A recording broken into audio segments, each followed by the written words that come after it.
Hey, PBC family, I wanted to give you another update, another thing to think about as we're kind of walking through this season.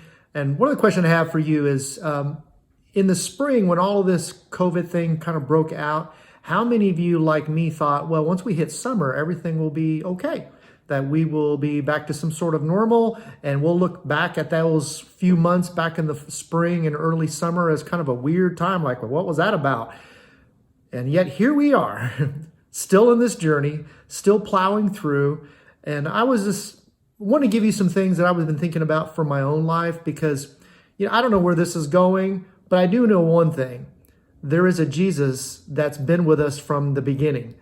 Not only the beginning of this year, but in the past. He's been journeying with us. And one of the things that Jesus reminds us about is his peace. His peace is always a little different than the world's peace. And something interesting, I did a little digging, and the word peace, or a translation of that, is found in the Bible over 250 times. So peace is something that's more than just a greeting. Oftentimes it was a greeting, but oftentimes it brought comfort. It brought security. It brought some foundation for us. And maybe that's what you need to hear this week, is that God is a God of peace, that he's trying to bring that into your life. And the disciples had just witnessed the crucifixion of Jesus. It was horrific. It was painful. And they had put all of their eggs in following him. And then they watched their Savior die, even though he had given them pretty clear teachings that he would be resurrected in 3 days. But they had lost all hope. They had lost all peace. They saw that the Savior of the world had died. The guy that they had followed had died. And so Jesus is resurrected, and he comes to them. And I love this, because in John chapter 20, listen to these words, and I hope you find encouragement this morning. It's this. On the evening of that day, the first day of the week, the doors being locked where the disciples were for fear of the Jews, Jesus came and stood among them. Peace be with you. They were afraid. They were hunkered down. And instead of ridiculing them for their lack of faith, he says, let me give you some peace. And then he said this. He said, and when he said to this, he showed them his hands and his side. And the disciples were glad when they saw the Lord. And Jesus said to them, peace be with you. And if actually you read the whole chapter, he says it again to Thomas. So he says it 3 times in chapter 20.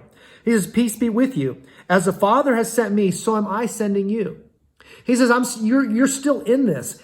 Regardless of how it plays out right now in our world, God is with us, and his peace goes with us. And the peace is not necessarily tranquility, it's his presence. And a couple things I thought about.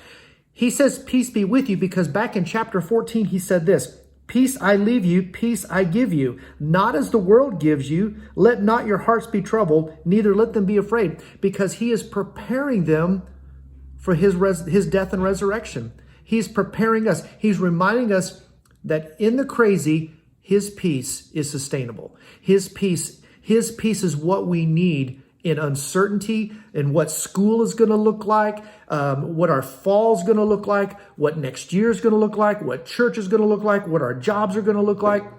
He's the sustaining force. He's the peace. And I like this because there are 3 things I want to give you as I close, and it's this. The presence of Jesus transforms our anxieties to peace. Hear that again. It transforms our anxieties to peace. His presence does that. The presence of Jesus brings us joy. Okay? The presence of Jesus brings us joy. Regardless of what you're dealing with, his presence brings you joy. And the last thing I'll say is this. Nothing is out of his control. There's nothing in this season that we are all experiencing that he doesn't go, now what do I do? He knows what he's doing. He knows how to bring us peace. It's just that will we allow him to bring that peace and give us the comfort that we need? Allow his presence to take away the anxieties and bring us peace and joy and hope, but mostly a whole bunch of him. And that's what the disciples, when they saw him, they got confidence. And how we know this? Because all you have to do is go to the book of Acts and see the confidence that they had, because they knew the risen Savior. They knew his peace. They knew his presence. Man, I look forward to seeing you on Sunday, whether you're online or in person. It's going to be a great time. God bless. Let the peace of God rule your life. We'll see you real soon. Bye-bye.